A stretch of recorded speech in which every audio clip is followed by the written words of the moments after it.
The Malibu beach house sat on a cliff overlooking the Pacific, 3,000 square feet of glass and weathered cedar that my mother designed in 1998. She was an architect, one of the few women running her own firm in Los Angeles at the time. This house was her masterpiece, her monument to surviving my father's death and building something beautiful from grief. She died when I was 23, leaving me the beach house and her architectural firm. I was finishing my master's in structural engineering at USC, completely unprepared to inherit a business. But I learned, spent 5 years running Mitchell & Associates while working on earthquake retrofit projects across California. My father had died when I was 7. Car accident on the Pacific Coast Highway, ironically just 3 miles from where Mom would eventually build her dream house. She never remarried, said she'd had her great love and didn't need another. Then I met Richard. He was a client, a developer who wanted Mom's firm to design a sustainable housing complex in Venice. 48 years old to my 28.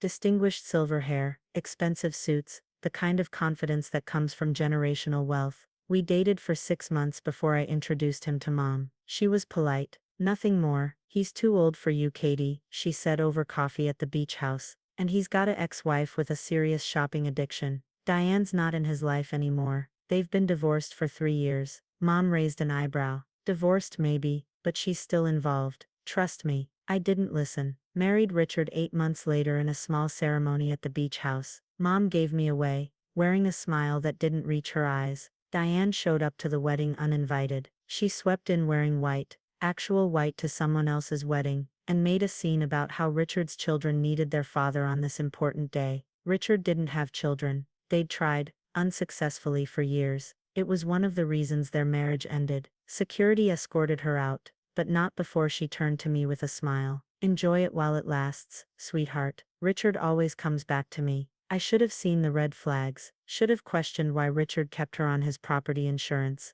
why she still had keys to his Brentwood estate, why he took her calls at midnight when she claimed emergencies. Mom died 2 years into my marriage. Pancreatic cancer, diagnosed stage 4, gone within 6 weeks. She spent her final days at the beach house, in the master bedroom with floor-to-ceiling windows facing the ocean. "Don't let anyone change this place," she whispered the day before she died. "It's exactly what I wanted it to be." I inherited everything: the firm, the beach house, her investment portfolio. Richard was supportive during the grief, I'll give him that, held me while I cried, handled the funeral logistics, helped me navigate the business transition. And then, 6 months after Mom died, I found him in bed with Diane, in our Brentwood home, in our bedroom. She was wearing my robe. The divorce took 8 months. Richard's lawyers were vicious, arguing he deserved half of everything I'd inherited, because California was a community property state. My lawyers pointed out that inherited property remains separate, unless it's commingled with marital assets.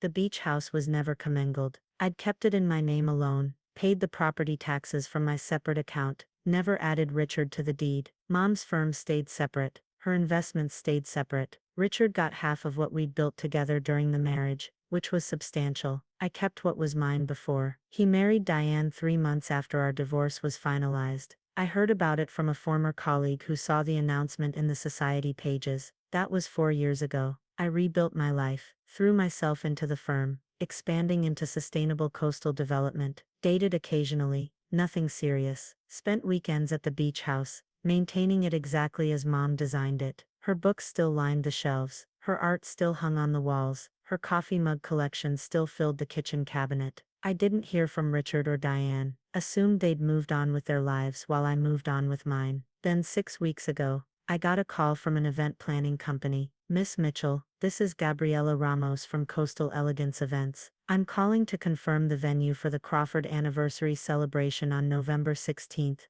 I'm sorry." "What?" "The beach house in Malibu. Mrs. Crawford booked it for her anniversary party. 100 guests. She said you'd approve the date." My blood went cold. "Diane Crawford?" "Yes, ma'am. She said the property belongs to her late mother-in-law, and she has full access. We've been coordinating with her for 3 months. Gabriella, I need to be very clear about something. I am Catherine Mitchell. I own that beach house. It belonged to my mother, who died 4 years ago. Diane Crawford has no legal right to it. And I certainly didn't approve any event." Silence. Then, "Oh my God, Miss Mitchell, I am so sorry." Mrs. Crawford presented herself as the property representative. She signed contracts, paid deposits, Stop everything. Don't do any more planning until I speak with you directly. I'm coming to your office tomorrow. I met Gabriella the next day at her Santa Monica office. She was around my age, professional and mortified. I should have verified ownership, she said, spreading contracts across her desk. But Mrs. Crawford was so confident. She knew details about the property, the layout,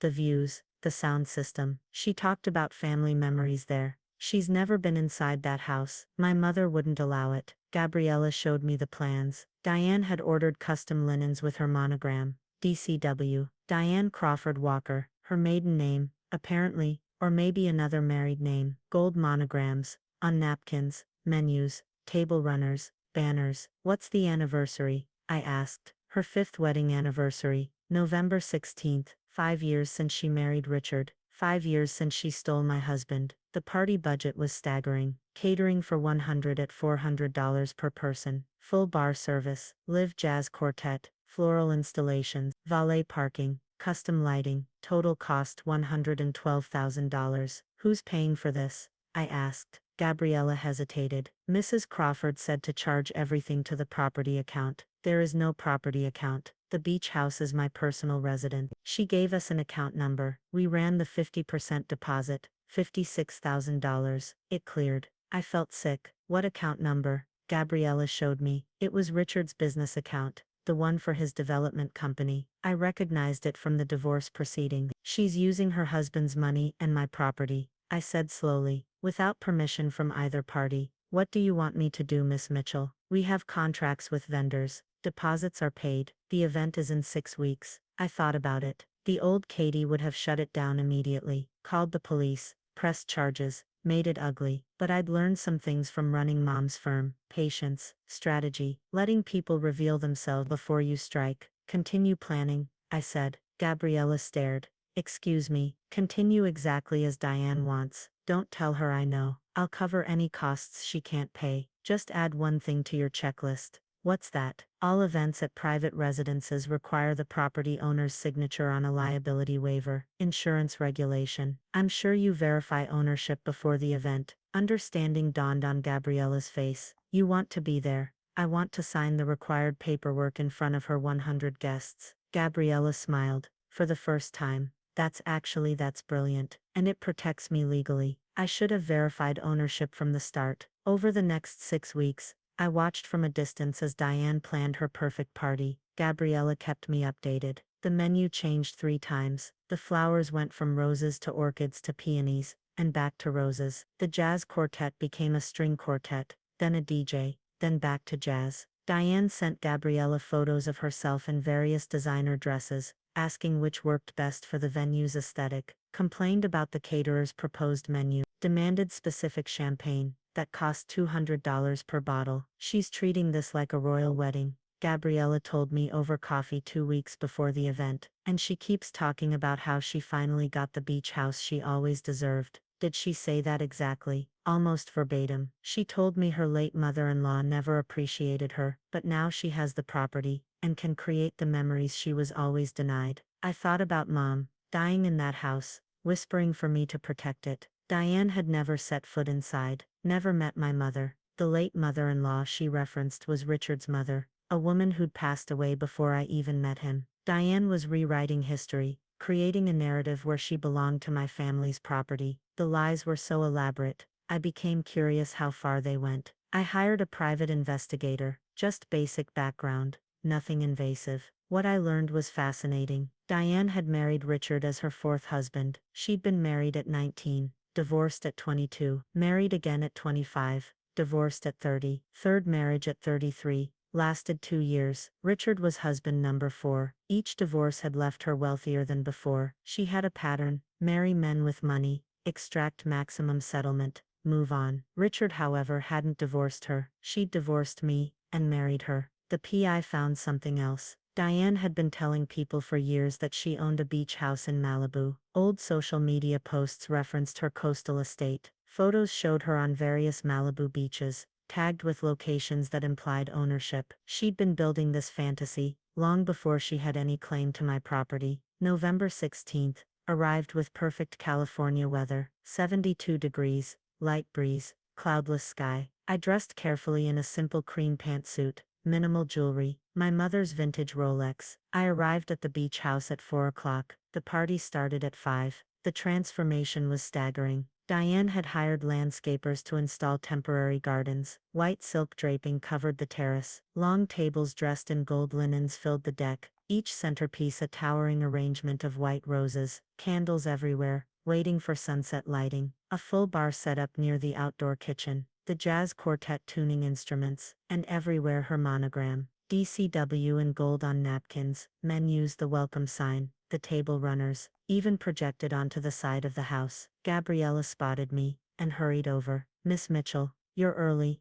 I wanted to see the setup. It's impressive. Mrs. Crawford spared no expense. Gabriella lowered her voice. She's inside, getting ready. Brought a makeup artist and hairstylist. She's treating this like the Oscars. When do guests arrive? 5 o'clock. Cocktail hour first. Then she's making a toast at 6. Dinner at 6:30. And when do you need the liability waiver signed? I was planning to request it at 5:30, before the toast. Is that good timing? Perfect timing. I walked down to the beach, staying out of sight from the house, stood on the sand where Mom used to paint watercolors on weekend mornings. The ocean was calm, waves gentle against the shore. At 5 o'clock, I heard cars arriving, valet parking attendants directing traffic, voices rising in excitement. The party was beginning. I waited until 5:25, then walked up the beach stairs to the terrace. The scene was everything Diane had imagined. 100 guests in cocktail attire, champagne flowing, the jazz quartet playing softly. String lights had been turned on as the sun lowered, creating a warm glow across everything. Diane held court near the bar, wearing a gold sequined dress that probably cost more than most people's monthly rent. She was laughing, gesturing expansively, clearly telling a story. I slipped along the edge of the crowd, unnoticed, found Gabriella near the catering station. Ready? She asked quietly. Ready. Gabriella picked up her tablet and walked toward Diane. I followed, staying a few steps behind. Mrs. Crawford, Gabriella's voice was professional, carrying just enough to quiet the immediate area. So sorry to interrupt, but I need the property owner's signature on the liability waiver before we continue service. Diane turned, smiling. Of course, darling. Where do I sign? Actually, ma'am, I need the deed holder's signature. Insurance requirement for events of this size. Diane's smile froze slightly. I don't understand. I booked the venue. Yes, ma'am, but the insurance company requires the legal property owner's authorization. It's standard for private residence events. Several guests were watching now, conversation quieting. Diane laughed, a touch of nervousness entering her voice. Well, this is my late mother-in-law's property, and I'm the family representative, so I'll need to see the deed or title documentation showing your authority to sign on behalf of the estate. The crowd was definitely listening now. Diane's face flushed. I don't carry property deeds to parties, Gabriella. This is my family's house. I have full access and authority. I understand, ma'am, but without proper documentation, this is ridiculous. Diane's voice rose. I've paid you over $50,000. I'm not showing you property deeds at my own anniversary party. I can resolve this, I said, stepping forward. Diane turned, saw me and went absolutely white. Katie. Hello, Diane. I looked at Gabriella. I'm Catherine Mitchell. I own this property. I can sign your waiver. The silence was complete. 100 guests, all watching. What are you doing here? Diane whispered. I live here. This is my house. No. Diane shook her head. This belonged to Richard's mother. She left it to him, and he gave me access. Richard's mother lived in Palm Springs. She never owned property in Malibu. This house belonged to my mother, Elizabeth Mitchell. She built it in 1998, and left it to me when she died in 2020. I pulled out my phone, opened the county assessor's website, and showed the screen to Gabriella and the nearest guests. Property records, owned by Catherine Elizabeth Mitchell, since December 2020. Before that, Elizabeth Ann Mitchell, since 1998. Someone in the crowd gasped. Phones were coming out. People were checking the property records themselves. Diane's face went from white to crimson. You have no right to be here. This is my anniversary party. Richard arranged. Did Richard know you were throwing a party at my house? I asked calmly. This is family property. It's my property. You've never been inside this house until today. My mother made sure of that. Your mother was a vindictive bitch who tried to keep Richard and me apart, the crowd murmured. Several people moved back, distancing themselves. I felt my calm crack slightly. My mother died never having met you. She passed away from cancer in this house, 2 years into my marriage to Richard. You were still married to husband number 3 at the time. Gabriella was typing frantically on her tablet. Other guests were definitely Googling now, fact-checking the timeline. I don't have to explain myself to you, Diane said, but her voice was weaker. I've paid for this party. These are my guests. You need to leave. You paid with Richard's money. Did he approve $100,000 party at a property he doesn't own? Diane's eyes widened. How do you know the budget? Gabriella has been keeping me informed since the day you booked. When she called me to confirm the venue, which I never approved, I decided to let you proceed.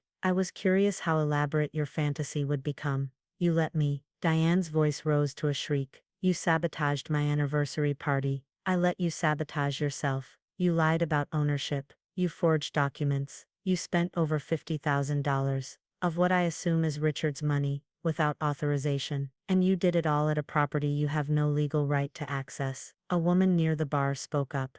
Diane, is this true? You don't own this house.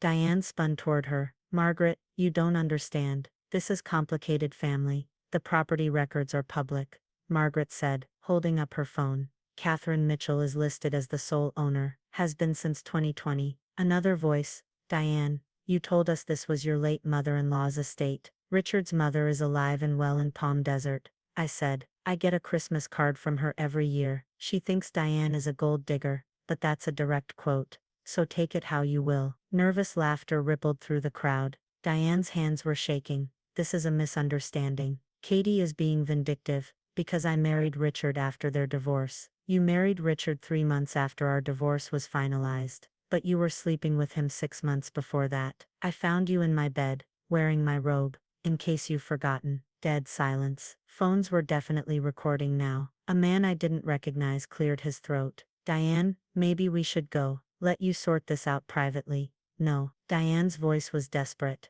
This is my party. I've planned this for months. Everything is perfect.